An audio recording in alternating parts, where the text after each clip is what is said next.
Good morning. We are setting up to stream. Waiting. Okay, looks like we should be rolling. Make sure we don't have any feedback. Okay, thanks for being patient on that. Hi, today is December 9th, and I am Emily Bigelow, creator of the Satisfied Working Mother Method. Welcome to episode 8 of the Unpolished Supermom. This is real talk for real life with for real moms with real busy solutions. Nope, that was a total mess up. Let's try that again. This is real talk about real life with real solutions for real busy moms. I'll get that sometime. Okay, we're on episode 8. Today we're talking about the paralysis of perfection and the way that that plays in to some of the aspects of our life and where that came from. So if you find that sometimes you catch yourself thinking maybe too much about what others think, or if you find that you have children who have some perfectionist tendencies, sometimes they don't want to tackle a project, they want to start something because they're not good at it. We're going to have that conversation today. And I'm going to go a little bit deep, not completely like all the way in, but perfection has many masks and it's unique and it's different for all of us. But one thing that remains is that it does show up for all of us. It could look like control. If you have areas of your life or those close to you, like that you feel like you need to have tight control on. It could be the way that you maintain your home. It could be your appearance. It could be the way that you parent, the friends that you keep, the appearance or the face value appearance of your family, the way that your kids perform or ace something. Because remember, we used to be very heavy in the tradition of looking at a parent's merits by the accomplishments of their children. Like what's with the screaming soccer mom for the 8-year-olds, right? Why do we all want to seem like the person or the family who has it all together when really none of us do? That is perfection. And this is taken from this is one of the elements in my course, the Satisfied Working Mother Method. The Satisfied Working Mother Method has 3 pillars.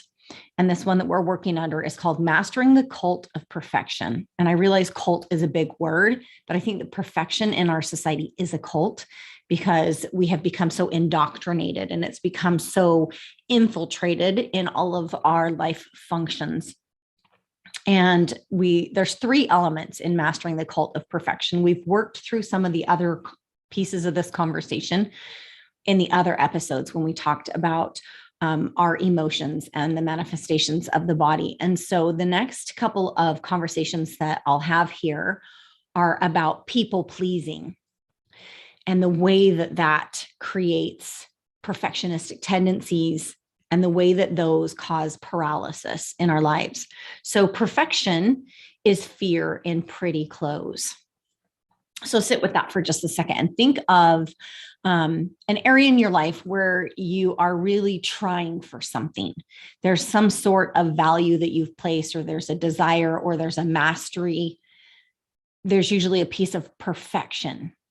So I want you to think about, what is that covering up?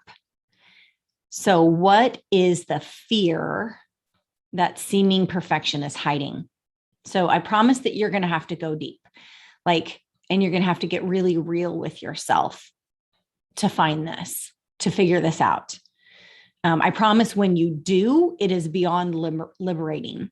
And I have a couple of really personal stories that I'm not going to share here. We deep dive that in my inner circle program. Satisfied Supermoms. So I'm just going to kind of go over another idea of where this comes from. So my personal stories come from my own, the way that I parented, the way that I kept my house, some certain things that in being able to pull layers apart and look at what was the perfectionistic fear trying to hide? Fear in pretty clothes. I was able to see how layers of control stemmed from opportunities in my younger life to live a life that was out of control or out of my control. And then how trying to seem like a really good parent stemmed from some other really personal things in my life. Trying to prove myself to people of being a good parent.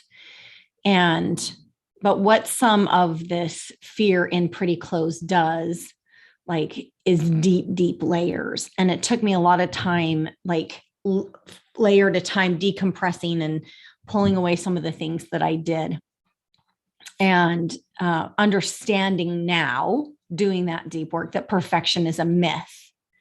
And it seems easy to say that, but when you can see how it plays out in your life, it's quite different. Perfection is a myth because perfection means complete or finished. But the thing is that we have souls. We are eternal beings. And since we're eternal, it will never be finished. Like, we will never be finished. We will always be expanding and we will always be growing, always. So because we're eternal, it will never be finished. Do you know, like, where this starts or what the origin is of this idea of how perfection has come to paralyze us? In the days where we lived in tribes, and we are like tribal creatures by nature, even though we have been somewhat convinced that as long as we have a monetary system, a dollar exchange value system, that we can live on our own, isolated, quarantined in our homes, all these things. We don't have to have others to exist. We very much need a tribe to exist. But in the days when we lived in tribes, actual tribes, and we hunted and we gathered, we needed each other to live. Like, I needed to contribute maybe by gathering seeds, and maybe you needed to contribute. You needed to contribute by gathering berries, and we needed somebody else to do the hunting. We needed somebody else to, tend the fire so that whatever was hunted could be cooked. We needed someone to be up in the night, taking turns to keep us safe from predators.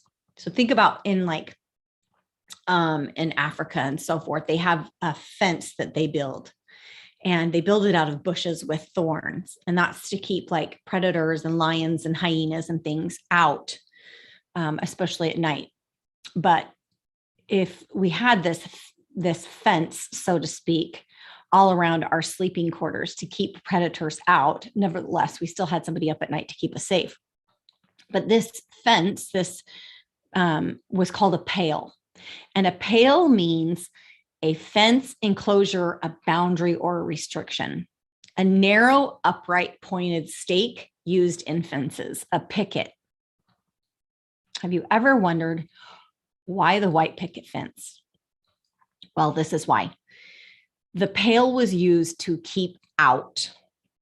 And if we branched off, if we extended our individuality, if we didn't do what the tribe wanted us to do, or if we didn't fulfill the task that they wanted us to fulfill in the way that they wanted or the way that they deemed, guess what? Like, we were not serving the tribe, we were not contributing, and we were cast out of the protection of the tribe. And there's no way that we could, maintain the standard of life that we were used to or that we wanted. We couldn't do all of the hunting, all of the gathering, all of the caring for, cooking, firing. We couldn't fend off all the predators at night and keep ourselves safe, and get any rest. We could stay up all night, every single night, and keep ourselves safe under a tree. Pale also means, in the phrase going beyond the pale, outside the pale of the law and the bounds of morality, good behavior, or judgment in civilized company, in the phrase beyond the pale. And so if we are not serving the tribe or contributing, if we are branched off if we are extending our individuality, if we didn't do what the tribe wanted us to do, or if we didn't fulfill a task that they wanted us to fulfill, we were cast out of the protection of the tribe, outside the pale. And there was no way that we could maintain that standard of living that we were used to or keep ourselves safe. So we learned to do what was acceptable to the tribe. And now, obviously, we have evolved and we have a standard of living that has changed. But the pale that we grow up in is still our family, where we learn our cultural programming, what's acceptable, what's not, what do you contribute, what if you don't do, you'll be cast out of the protection of the family. And so for survival, we learn to alter our behavior to please others. And this essentially, I believe, is part of the origin of perfection. People pleasing, like we couldn't survive without it. We are harmonic creatures. We're also a little chameleon-like in the sense that we fluctuate our energy around other people. If you have a lot of energy and you're around someone who's a low energy, like if they can't bring theirs up, you have to bring yours down, right?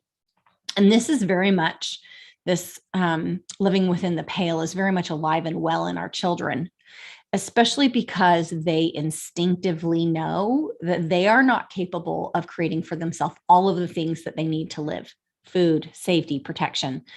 Children know that they rely on their parents to provide these things. Like some of them can't even reach the glass on their own to get a cup of water. And children know that if they make their parent mad, they are essentially endangering their own survival, because this for them is their very life force. Their parent can and often does withdraw their support because of child's behavior. And so you often hear that you're going to make me mad, right? As a mom, right? If you do that, you're going to make me mad, or that's going to make mommy mad, or make daddy mad, or make somebody mad, or in some way, other way communicated that your behavior is going to make me mad. And children can see that when parents or adults are mad, that they can behave or act in all types of irrational ways. When a 2-year-old's mad, they throw a toy, not such a big deal. When a 40-year-old is mad, other things, bigger things can be thrown, or right, all kinds of irrational ways. As adults, we have all kinds of tools. We have cars that can be used as weapons, and we have all kinds of resources that children don't have. So even a child knows not to ask mommy for something when mommy's mad. And so we continue to program our children, even as we were programmed without realizing it, to act and to behave in a certain way, or else protection, support are withdrawn, and we must essentially live outside of the pale or outside of the support of our tribe, which we know is not possible. And this is why, even as children, without meaning, we strive to be perfect according to what our tribe deems the bounds of morality, good behavior, or judgment in civilized company. So maybe without some of the personal stories, you can't really see how deeply this is wired, but this is literally wired as a survival mechanism within inside of us. And so this is why we follow cultural programming, cultural beliefs. It's so that we are not cast out of the pale to perish. We strive to be perfect in what the tribe deems good behavior, good judgment. And so if you've had instances during this conversation where this maybe picks at your parental heartstrings and you're thinking about maybe some of the ways that your behavior has affected your children, then good. Good. Because we need to challenge and we need to recreate this so that it's different for our children, so that the next generation can drop the myth of perfection, acting and behaving perfect according to what others in our tribe deem good, so that they can stop worrying about what other people think. or other people will think. That is the base to perfection. Fear of what others will think. We need to teach our children that each and every one of us is in charge of our feelings, that they are not responsible for making others happy. You're going to make mommy mad. No, we're responsible for our own feelings. Our children are not responsible for making others happy. Other people are not responsible for making you happy. No one is responsible for making anyone happy. Happiness is an inside job. And if we're looking to others to make us happy, we're looking for love in all the wrong places. And that will always be the case. As parents, we need to show that to our children. We can be frustrated with the behavior, but that it does not affect our love for our children. We need to learn to teach. Well, we need to learn ourselves first and then teach unconditional love. Love regardless of condition. What we are literally teaching our children is to chase perfection. This is where it starts. Like, do you realize how big this is? Do you realize how big the problems that we have perpetuated without realizing it? Like maybe until now. And since you can't change what you don't acknowledge, now you know, and you can change. And this can be changed. So how? How do we change this? A lot of my work is specifically working. My desire is to uplift and help the moms so that they can live better lives, so that then they can in turn do that for their children. Because you can't write a map to somewhere that you haven't been. So you can't teach your children to have some mastery in their life if you don't have it yourself, right? But putting on a perfectionistic overview for your children does not serve them. So start letting your kids see you fail. Start letting them see your struggles.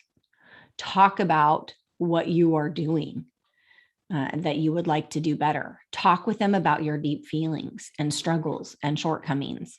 They need to see you human.